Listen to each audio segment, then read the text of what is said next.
Thank you, Honorable Chairperson, for giving me an opportunity to speak on the demand for grants relating to the Ministry of Health and Family Welfare and Department of Health Research. In the last 1 year, the world has seen a crisis like never before in the form of corona pandemic.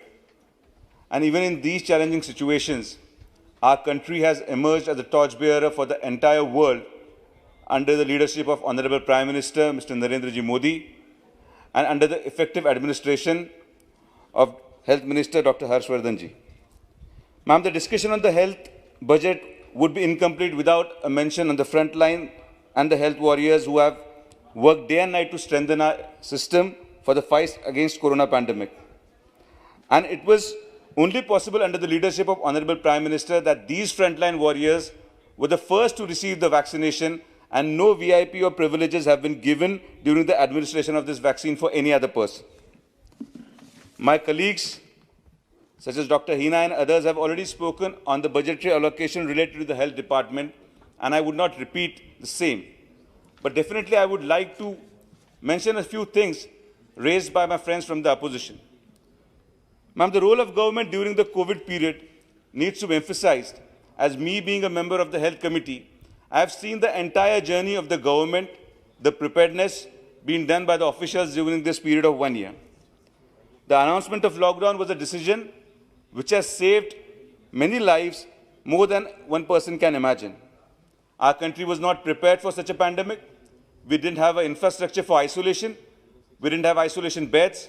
We didn't have lab setups to make diagnosis of COVID-19.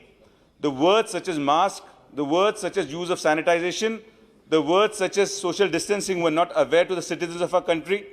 And most importantly, the social stigma related to the disease was such that people were not allowed to come back to their home after getting a complete treatment, which the lockdown made a thought process in the minds of people so that people start accepting people who are getting cured from the COVID disease, and also for the doctors who are treating these patients returning home.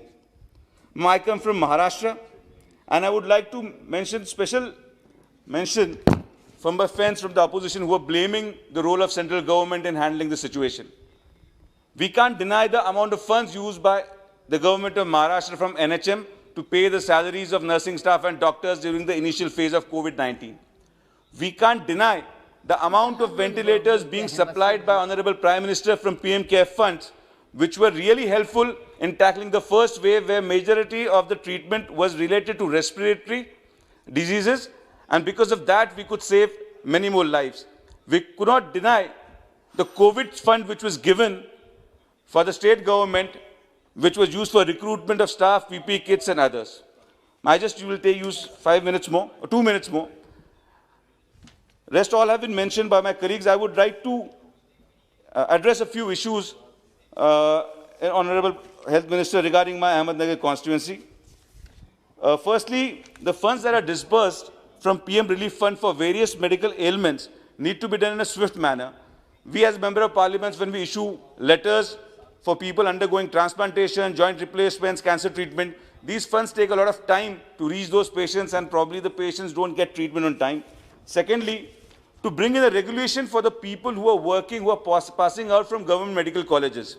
A lot of people have mentioned that we have built a lot of medical colleges, there are 80,000 students who are passing out, but are they really working in rural India? In my Ahmednagar constituency, when I visit in PHCs, sub-centers, rural hospitals, I can't see any of the interns or the people who are working, who are passed out from government medical colleges working over there.